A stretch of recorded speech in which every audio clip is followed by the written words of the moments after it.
দিনে দিনে পাকিস্তানের সাথে সম্পর্ক গভীর হচ্ছে বাংলাদেশের। এরই ধারাবাহিকতায় পাকিস্তানিদের জন্য এবার ভিসা প্রক্রিয়া সহজ করেছে বাংলাদেশ। পাকিস্তানি নাগরিকরা ভিসার জন্য আবেদন করলে নিরাপত্তার ছাড়পত্রের যে প্রয়োজনীয়তা ছিল তা এবার তুলে দিয়েছে বাংলাদেশের অন্তর্বর্তী সরকার। এতে এখন থেকে পাকিস্তানিদের জন্য বাংলাদেশি ভিসার প্রক্রিয়া আরও সহজ হলো। এখন থেকে সহজে ভিসা পাবেন পাকিস্তানিরা। বাংলাদেশের এই কূটনৈতিক সিদ্ধান্ত আরও কাছাকাছি এনে দিল দুই দেশকে, আর এতে নিরাপত্তা উদ্বেগ বেড়েছে ভারতের।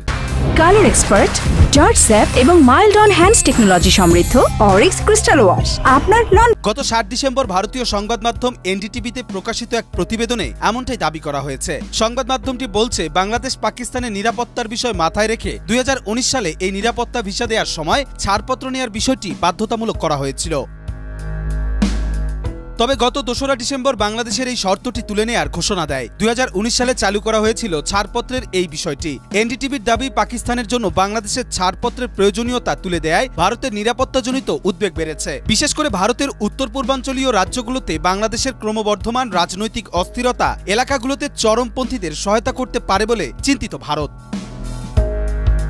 অন্যদিকে 11 জানুয়ারি পাকিস্তানি সংবাদ মাধ্যম ডনের প্রতিবেদনে বলা হয়েছে, পাকিস্তানের লাহোরে চেম্বার অব কমার্স অ্যান্ড ইন্ডাস্ট্রিতে ব্যবসায়ীদের সঙ্গে আলাপচারিতায় এ তথ্য জানান পাকিস্তানে বাংলাদেশের হাই কমিশনার ইকবাল হোসাইন। তিনি বলেন, বাংলাদেশ ও পাকিস্তানের মধ্যে বাণিজ্য ও বিনিয়োগ সম্পর্ক উন্নত করার লক্ষ্যে এই পদক্ষেপ নেওয়া হয়েছে। বাংলাদেশ, যার জনসংখ্যা প্রায় 18 কোটি, পাকিস্তানের জন্য একটি বিশাল ভোক্তা বাজার হিসেবে কাজ করতে পারে। তবে এই সম্ভাবনা পুরোপুরি কাজে লাগানো হয়নি। দুই দেশের বাণিজ্য বৃদ্ধি ও বিনিয়োগের সুযোগ সৃষ্টি করাই এখন মূল লক্ষ্য।